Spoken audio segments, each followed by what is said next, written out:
தினம்தோறும் விளக்கேற்ற நல்ல எண்ணெய் இதயம் நல்லெண்ணெய்.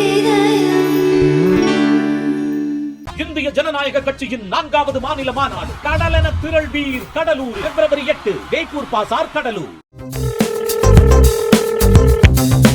நான் தான் அட்ராசிட்டி ஆறுமுகம் பேசுறேன். எல்லாரும் அட்டெண்ட் பண்ணீங்க.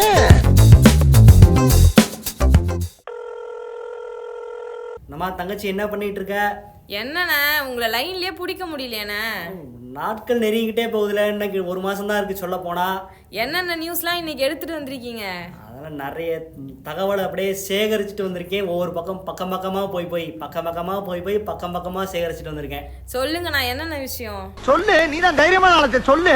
என்னன்னா நம்ம தளபதி கட்சி இருக்குல்ல. ஆமாண்ணா. இது 3ஆம் ஆண்டு தொடக்க விழாலாம் நடந்துச்சு நேத்து. ஆமாண்ணா, டான்ஸ் எல்லாம் பயங்கரமா இருந்துச்சு. அதெல்லாம் பயங்கரமா இருந்துச்சு. ஆனா முக்கியமான ஒருத்தர் வந்து வருத்தத்திலே இருந்தாராம்மா. ஆமாண்ணா, நான் கூட நிறைய போட்டோஸ்லாம் பார்த்தேன். ரொம்ப வருத்தமா இருந்தாரு. பார்த்திருப்பேன். நம்ம கோபிகார் இருக்கார்ல.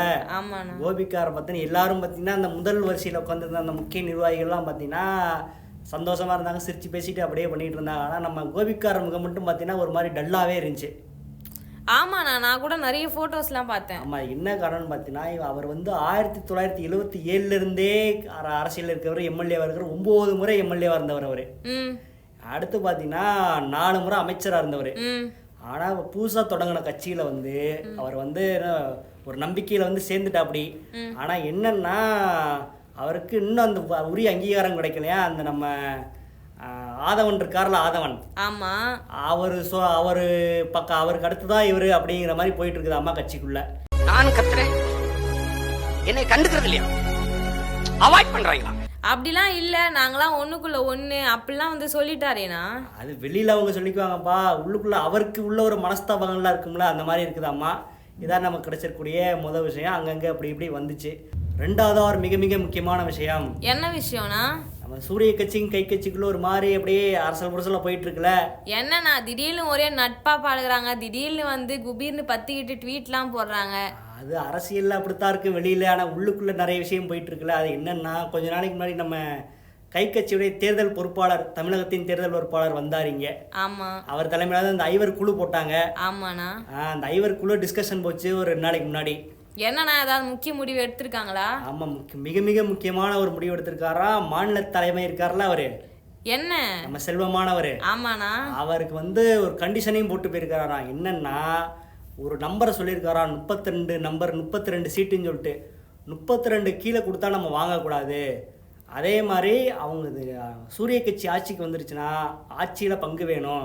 இதை நம்ம தெளிவாக நம்ம பேசும்போதே சொல்லிடணும் அப்படின்னு ஆர்டர் போட்டு போயிருக்கிறாரா. நம்ம கை கட்சி இளவரசர் இருக்காருல டெல்லியில், அவரோட உத்தரவு பேரில் தான் இதையே சொல்லிட்டு போயிருக்கிறாரா.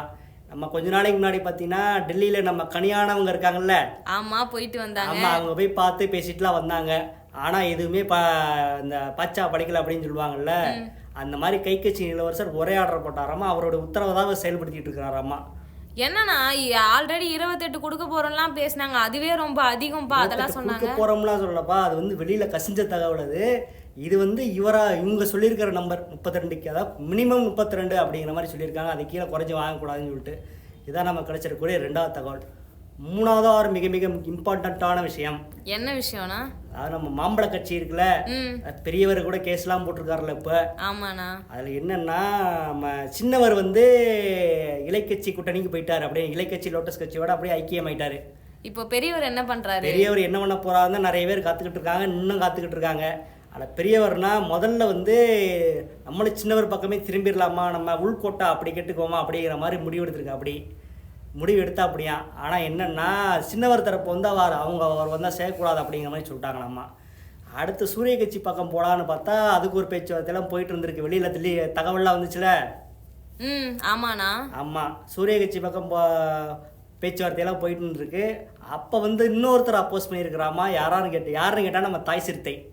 ஆமா ஆமா, அவங்க இருந்தா நாங்க இருக்க மாட்டோம் அப்படின்லாம் சொன்னாரு. நிறைய இடத்த சொல்லியிருக்காருல. அதனால அவரும் அப்போஸ் பண்ணிட்டாராமா.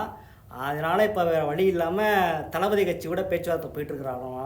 பேச்சுவார்த்தையை நடத்திட்டு கொண்டிருக்கிறார் யாரு, பெரியவர். இதை வந்து முன்னின்று நடத்துவர் யாருன்னா தளபதியோட கூடவே இருக்கிறவர் நம்ம ஆரோக்கியமானவர் இருக்கார்ல, ஆமாண்ணா. நம்ம வியூகம்லாம் வகுத்து கொடுக்குறாரு அப்படின்னு சொல்கிறாங்களே, அவர் தான் இதை வந்து இந்த பேச்சுவார்த்தையை வந்து முன்னின்று நடத்திட்டு இருக்கிறாரா. பெரியவர் எந்த பக்கம் போகிறார், எந்த பக்கம் காத்தடிக்கிறது என்பதை வெயிட் அண்ட் வாட்ச். நான் தான் அட்ராசிட்டி ஆறுமுகம் பேசுறேன். எல்லாரும் அட்டன் பண்ணீங்க.